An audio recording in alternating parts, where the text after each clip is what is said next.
Hi, welcome to Horns Eye Studios and another episode of 666 Seconds of Murder. Each episode is less than 666 seconds. That's 11 minutes and 6 seconds, but you guys already knew that. We're going to get down to it because we don't got a lot of time, and we're talking Idaho 4 tonight. Another aspect of this case that a lot of you have commented on. I know I've had issues with this, and I think it needs to be talked about. So let's do it. Share this presentation with you. And, you know, the question about drugs has been brought up in this story since I first heard about it. It was definitely at the top of my list of things that I thought maybe were, you know, the reason why what happened at 1122 King Road. Now, no, this is for entertainment purposes only. These are my opinions, my speculation. I'm not saying anybody's guilty of anything. We're just talking about it. We're just having a conversation, trying to prompt discussion between those of us that like true crime and like to talk about these cases. Now, we've heard so many speculate about the idea that drugs may have been involved in the events that happened. I haven't seen anything official that says drugs were sold or, you know, even used for that matter at this address, but like many of you, I definitely have my suspicions. Now, in other videos I've done, I've mentioned the fact that both Xana's mom and Maddie's stepmom were busted about a month or two before this happened with a lot of drugs. I mean, like meth, fentanyl, a lot of drugs.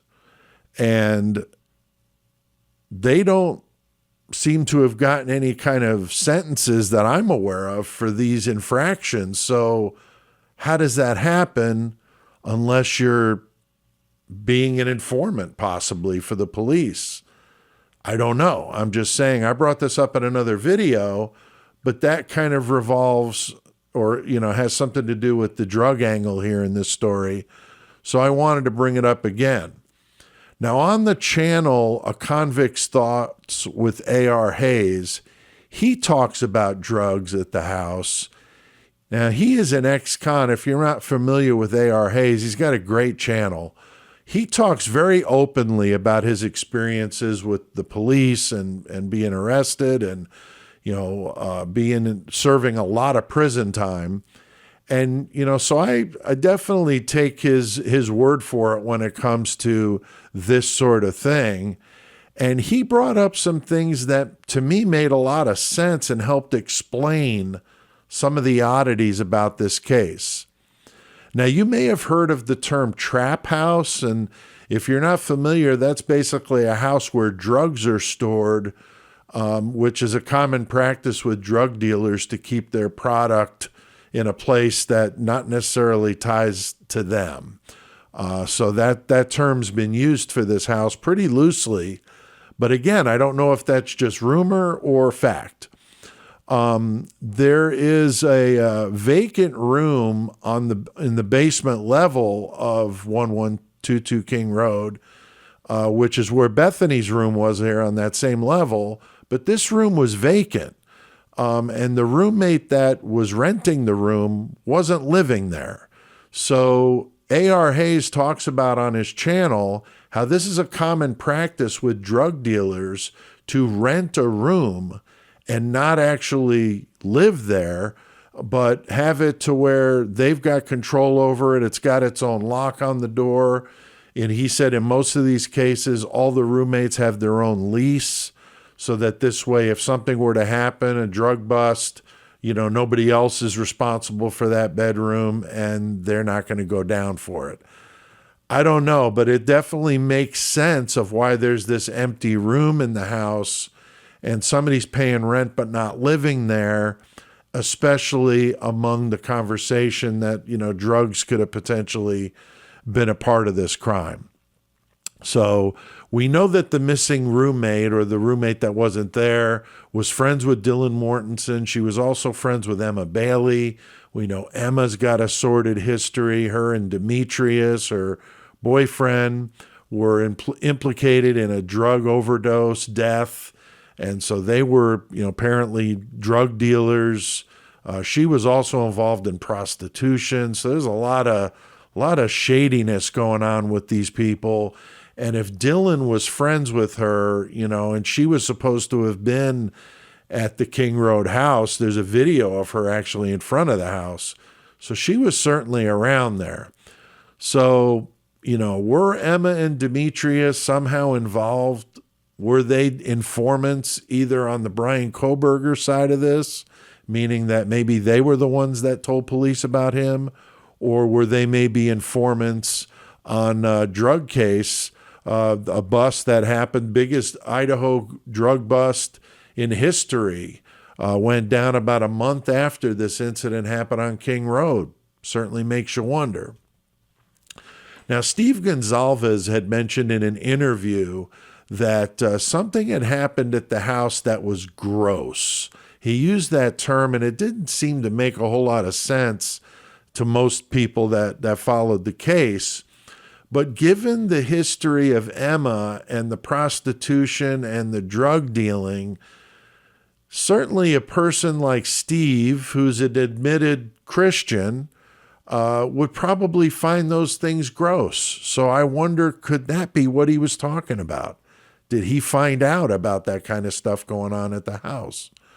I've also heard that Maddie was, upset about drugs going on there at the house, and that she didn't want that stuff going on. She didn't like Emma hanging around and Demetrius and all of that. So that certainly could have led to something. I also have heard rumor that Maddie had flushed some drugs down the toilet.